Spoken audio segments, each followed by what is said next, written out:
Okay, so top 4. Fnatic, G2, Mad Lions.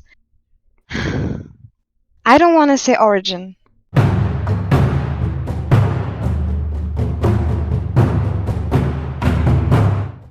Hi guys, this is Tom reporting from the LEC, and with me here is Laure, the interviewer of the LEC. How are you doing, Laure?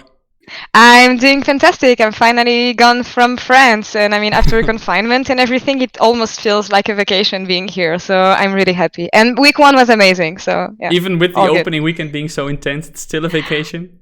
Wow, I mean, thinking about it, I was like, I was at Worlds last year, and even though we had more show days, one after another, having 3 show days after doing nothing for a few months was like so exhausting. And by the time we had Super Weeks, I was like still a fan watching games from home, so it's definitely not the same being in the studio and like experiencing everything.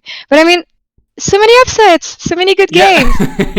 We'll get to those. I first want to talk to you about an announcement that was made during the off season, actually, that the LEC will be getting a 4th slot for the World Championship, and China as well, leaving the LCK and LCS with 3 slots each. All because, of course, the mid-season invitational has been cancelled. Yeah. What are your thoughts on the LEC receiving a 4th slot? Well, I mean, I think we have to see China and Europe on the same level here, because if we have an extra slot, it's also because we had good results internationally over the past few years. And I mean, overall, I think it's fair and it's a good decision if you have to reward the best performing regions.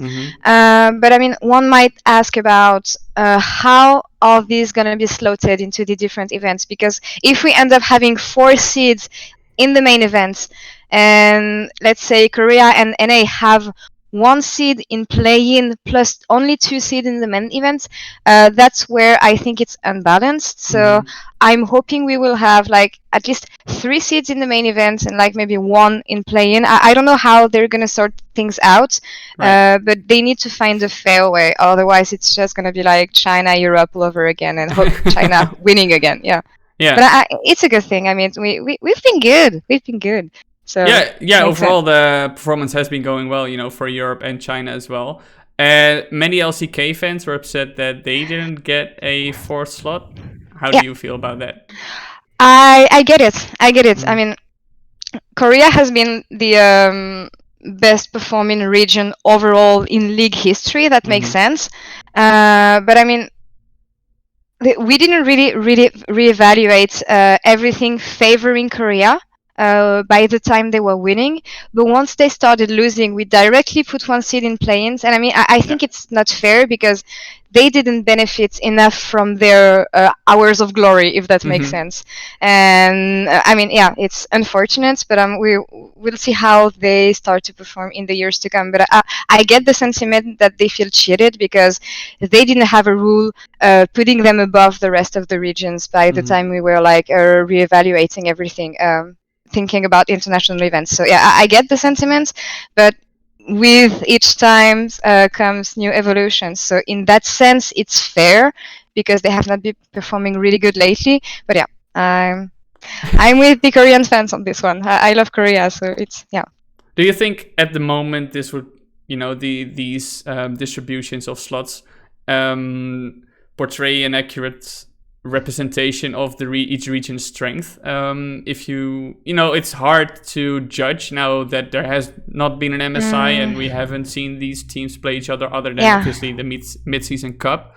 But still, there's some evaluation you can do based on playstyle and based on draft and stuff like that. Based on playstyle, I don't see Korea being any different. Maybe T1 will play differently because they've been like the best performing team. But overall, I feel like okay. Let's base everything on spring splits, because if you have to think about G2 from what we've seen last week, then it doesn't make sense anymore. So based on spring splits, I feel like it's still an accurate description of the state of the league and the way things were last year. I don't see Korea being more innovative, which is what I was hoping to see from them this year.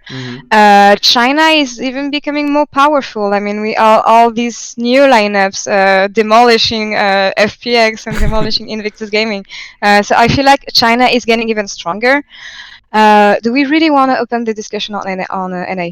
Yes, I want to go there next. Okay. Because I was thinking, China and Europe are getting an extra slot. LCK stays the same. And I was thinking, and this may, upset some NA fans, but should LCS still get 3 slots? Well, if you want to be fair and have a real representation of what League of Legends looks like, I don't think they should. Although they still made it to MSI finals last year. So if you consider that, why not? But I mean, in the end, Riot is an NA company.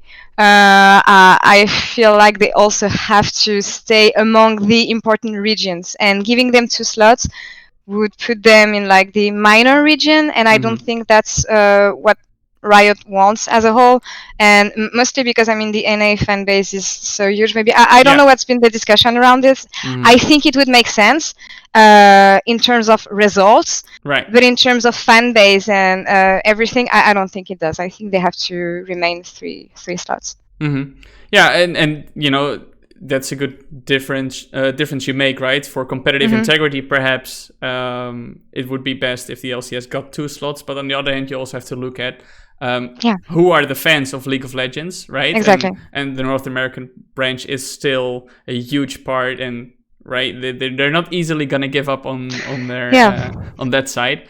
Now I just want them to put on a fight, like show us what's in there, please. Do something. To be fair, Cloud9 is it may be the only team in NA that's looking really good, but they are looking really good. So.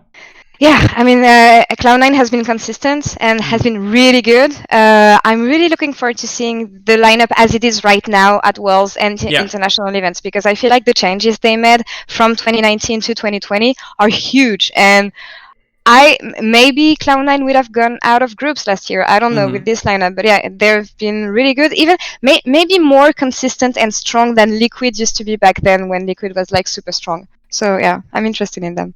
Yeah. I mean, it would be cool to see like a legacy matchup of this Cloud9 versus the old Liquid, but there will be many matchups that would be super interesting.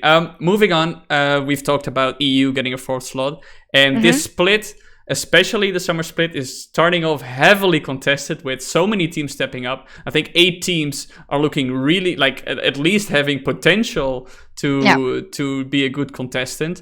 Is it something you expected to happen this split with the spring split was G2 and Fnatic's story, kind of, and Mad Lions as a contender, and Origin doing okay, but the other teams are definitely below them. And all of a sudden, this split, we have 8 teams. What are your thoughts?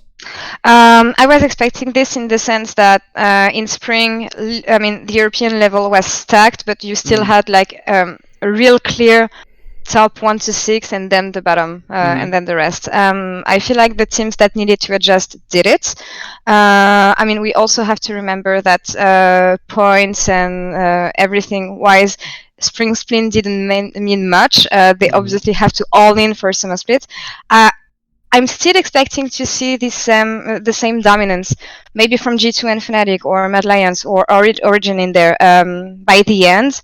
But the journey leading to that will be interesting, and I feel like we're gonna have some teams putting on a fight for real. Like Vitality, I see them rising. Misfits, I see them rising also. SK, I don't know. So far, yes, but I don't know if they are strong enough to make it the long run. Right. But yeah, I was expecting to see these changes and hopefully have a more stacked league, if that makes sense. Right. Now, here's the thing, right? You could, on the one hand, say the region is getting stronger, but it's all relative, and if the top teams are getting closer to the bottom teams, maybe the region may be losing some of its power.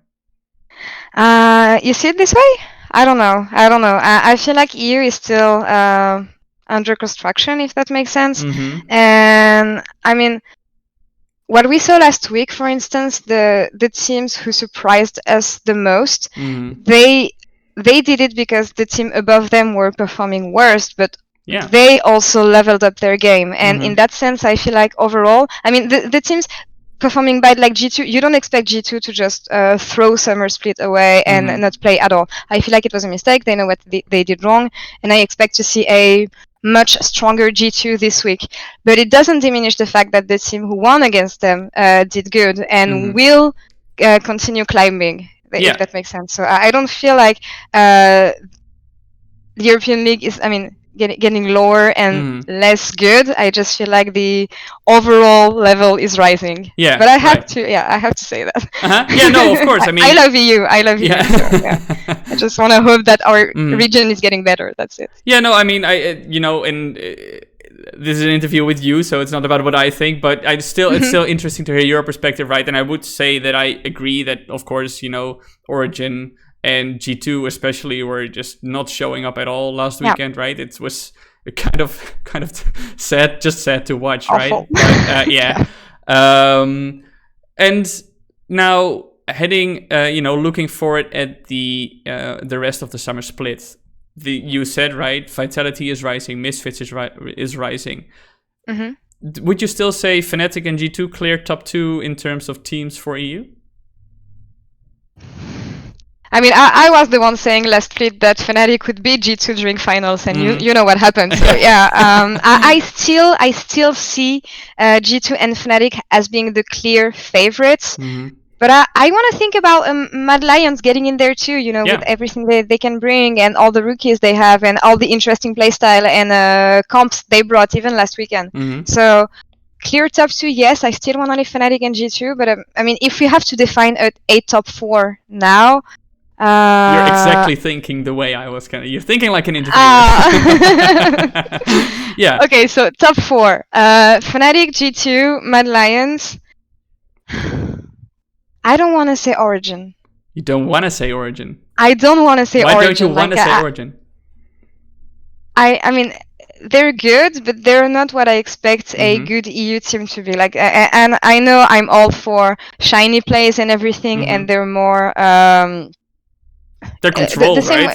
Controlled, and they're basically the same way LCK is playing. And I'm bored of this play style, even though I can understand how effective it can be, because that's clearly an effective way to win games. That's not what I'm looking for when I want to watch a League of Legends game. So I'm just gonna let Origin on the side. And who we have Rogue, who did very well. Yeah, I want to say Misfits. Rogue. Let's say Rogue. Yeah. Okay. G2, Fnatic, Mad Lions, and Rogue, so far. And do you think Misfits and the Vitalities, SK can have a chance to contest with Rogue, or do you think, because Rogue did very well in the opening weekend, but they did have a soft schedule. If you look, they had to play Excel and Schalke, the 2 worst teams in the league. We should probably comfortably say, at least at the moment. And then Misfits, they played well, but Misfits also had some, problems to fix. Yeah, adjustments and so. They can clearly contest these teams for sure. Right now, I feel like we've seen the most from Vitality and Rogue, even though they have a soft schedule. The way we ended on Rogue in Spring Split, I feel like they're picking things up again. Right. They don't have to relearn some stuff. It's like Spring Rogue rising to become something else. It's not Excel, for instance. Excel, they started low, they ended a bit higher, but I feel like they're on the low part of the hill again, if that makes sense. Yeah. So they, for sure, teams like Misfits and Vitality should be able to contest teams like Rogue or maybe Mad Lions through the end of the split. Right now, I don't think they can, but they definitely can later.